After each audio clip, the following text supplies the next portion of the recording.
Espero que se encuentre muy bien. En esta ocasión vamos a hablar sobre conceptos básicos de las cuencas hidrográficas.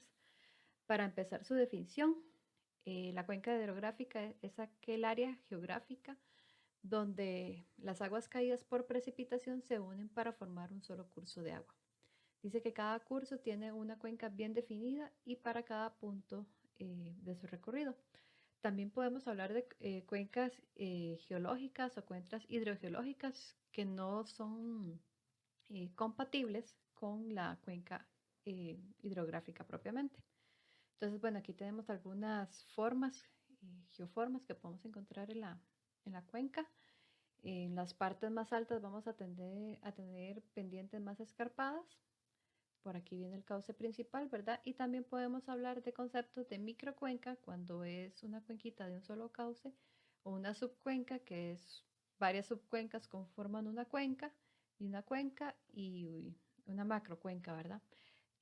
No hay un límite establecido o un tamaño establecido para decir que algo es una cuenca y una microcuenca porque eso va a depender mucho del área de estudio. Entonces yo puedo tener por ejemplo, mi cuenca de estudio que es la cuenca del río Reventa son el Tárcoles, que es la que estamos la gran parte de la población de Costa Rica. Ya está formada por subcuencas y a su vez esas subcuencas están formadas por microcuencas, ¿verdad? Entonces uno puede hablar de una cuenca tamaño más grande macro, a nivel macro, que es la cuenca del Río Grande de Tárcoles, pero si uno empieza a hablar de subcuencas, podemos tener la cuenca del Virilla y si vamos más para atrás, podemos tener la cuenca del río Tiribí y más para atrás y alguna cuenquita de alguno de sus afluentes ya de menor caudal. En la cuenca baja podemos encontrar formas de meandros, por ejemplo, esto que es como este serpenteo que ocurre en esta zona, ¿verdad? Y que son muy típicos de encontrar en las llanuras o en las partes bajas. Igual podemos encontrar meandros inactivos o abandonados que producto de la dinámica fluvial, simplemente por alguna crecida del río, este cambia su curso eh, cambia su curso y genera otro. Ok, entonces bueno, tenemos cuenca alta, media y baja. Ok, seguimos. Para estudiar las cuencas podemos identificar algunos parámetros básicos que los vamos a llamar morfometría, que básicamente es medir las formas. Dice que es el estudio cuantitativo de las características físicas de una cuenca hidrográfica. Se utiliza para analizar la red de drenaje, pendientes y la forma de la cuenca a partir del cálculo de los valores, ¿verdad? Entonces, esto puede ser un ejemplo de alguna cuenca y por ejemplo les decía que todo esto puede ser una gran cuenca. Después podemos observar algunos ramales secundarios que pueden ser este de acá. Este otro podría ser otro ramal que podría ser una subcuenca, ¿verdad? Y podemos llegar a las microcuencas, por ejemplo, esta de acá o esta que tenemos por acá, ¿verdad? Algo más pequeñito. ¿Para qué me sirve medir estos parámetros? Bueno, para tener una idea del comportamiento hidrológico de la cuenca, al, al analizar el comportamiento hidrogeomorfológico de la cuenca y se pueden inferir posibles picos de crecida en caso de tormenta. Permite generar información que puede transmitirse a la cuenca con características similares, ¿verdad? Entonces, más o menos, este es un ejemplo de una cuenca y este y cómo podemos analizar únicamente esta, pero que esta cuenca puede ser parte de otro gran sistema de cuenca. ¿Ok? ¿Y cuáles serían esos parámetros? Bueno, los podemos dividir en tres tipos. Los generales, los que tienen que ver con la forma de la cuenca y los que tienen que ver con el relieve de la cuenca. En cuanto a los parámetros del relieve de la cuenca, ya los hemos estado viendo con la orientación y con la pendiente, por ejemplo. Entonces dice que el tamaño y la forma de una cuenca son factores importantes que determinan cuánto tardará en producirse la respuesta de los arroyos después de un evento de precipitación. Una cuenca grande tarda más en drenarse que una cuenca pequeña, ¿verdad? Porque es a mayor área, de mayor tiempo tiene que recurrir el agua por esa zona para poder salir por su punto de drenaje. Entonces, los parámetros generales para cuando uno empieza a hablar de cuencas, bueno, o sea, conocer su área, ¿verdad? Recordemos que una cuenca es un polígono, entonces por lo tanto tiene área, también tiene perímetro, que es simplemente el borde o el límite de la divisoria de aguas, la longitud del cauce principal, cuál es el ancho de la cuenca, y la orientación se refiere a hacia dónde están viendo las laderas. Bueno, dice que el área va a estar definida por la proyección horizontal de toda la superficie de drenaje de un sistema de escorrentía dirigido directa o indirectamente a un mismo cauce, ¿verdad? Entonces, bueno, aquí se hacen ejemplos de cómo uno antes podía segmentar la cuenca para hacer los cálculos de área. Sin embargo, ahora los sistemas nos dan el área de manera automática. Lo mismo ocurre con el perímetro, que dice que es la longitud sobre un plano horizontal que recorre la divisoria de aguas. Este parámetro se mide en unidades de longitud y generalmente en metros o en kilómetros, ¿verdad? Que básicamente el perímetro, ¿verdad? Es el contorno de la cuenca. La longitud de la cuenca dice que se define como la distancia horizontal desde la desembocadura de la cuenca, que vamos a decir que es una estación de foro, hasta otro punto aguas arriba, donde la tendencia general del río principal corta la línea de contorno de la cuenca, ¿verdad? Que sería esta de acá.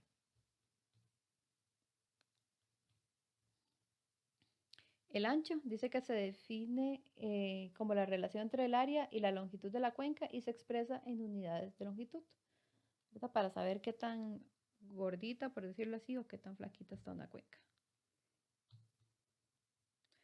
La orientación se determina de acuerdo a la orientación del río principal de la cuenca en relación al norte, al norte geográfico, y se considera su influencia especialmente a las laderas en donde la inclinación de las vertientes afectará la influencia solar, ¿verdad? Cuando se habla de norte podemos encontrar tres tipos de norte, pero en este caso se refiere al geográfico. En cuanto a los parámetros del drenaje, sí, de forma de la cuenca, está que es justamente el de Horton, que me hace una relación entre el área y el cuadrado de la longitud de la cuenca. Dice que permite medir qué tan alargada, estirada o redonda puede ser una cuenca. ¿Y qué información yo extraigo de esto? Bueno, que una cuenca que tiene forma redonda tiene mayor posibilidad de que la abarque una misma tormenta. Índice Gravelius dice que compara la forma, perdón, hay un dedazo, compara la forma de la cuenca con la que una circunferencia cuyo círculo inscrito tiene la misma área de la cuenca en estudio, ¿verdad? Entonces, para ver qué tan circular o qué tan oval está la cuenca, y vamos a tener tres clases. Dice que la primera clase es casi redonda a oval, la segunda clase de oval a redonda, oval a oblongada, y la tercera clase de oval a oblonga, rectangular, oblongada. La relación de elongación, o sea, qué tan estirada está la cuenca, dice que es en relación al diámetro del círculo con igual área de la cuenca y la longitud máxima de la misma. Ok, y vamos a los relativos al relieve. En estos tenemos altura y elevación, la pendiente y la curva ipsométrica. En cuanto a los parámetros del relieve, dice que a mayor pendiente corresponderá una menor duración de concentración de las aguas de escorrentía de la red de drenaje y de los afluentes del cauce principal. ¿Esto por qué? Bueno, porque al estar tan inclinado, el agua corre más rápido, ¿verdad? Entonces, al haber menos estancamiento, hay menor concentración, ¿verdad? Se puede ver acá. Ok, bueno, aquí estamos.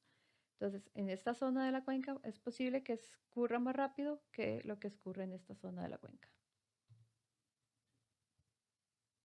Dice que es uno de los parámetros más determinantes de la oferta hídrica y del movimiento del agua a lo largo de la cuenca, ¿verdad? Porque el agua simplemente se desplaza hacia el punto de menor oposición.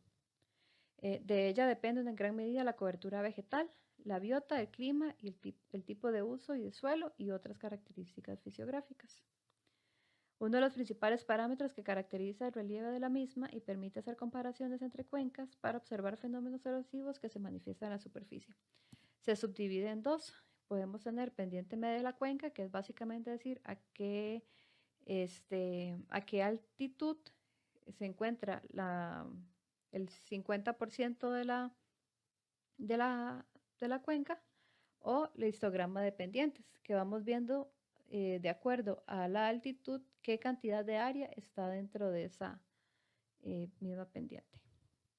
Dice que la curva ipsométrica dice que es la representación gráfica de la variación altitudinal de una cuenca por medio de una curva tal que de cada altura le corresponde un respectivo porcentaje de área ubicada por encima de la altura. ¿Qué quiere decir esto? Bueno, aquí yo tengo un gráfico con una línea y con esta distribución de frecuencias. La línea lo que me indica es que, bueno, se lee con esta barrita de abajo, me indica en cuál altitud se encuentra qué tanto porcentaje de la cuenca. Entonces, por ejemplo, en este caso, yo puedo decir que el 50% de la cuenca se encuentra a una altitud de 1020 metros, ¿verdad? Que es el 50%.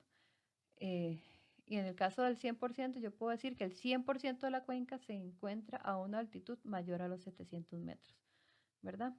Después, estas barritas lo que me indica es el porcentaje del área, ¿verdad? Que sería esta de aquí, área en kilómetros, ¿verdad? Que se encuentra de los 700 a los 800. El área que se encuentra de los 800 a los 900. En este caso, el área la tengo como valor absoluto, o aquí arriba también la puedo leer en el porcentaje.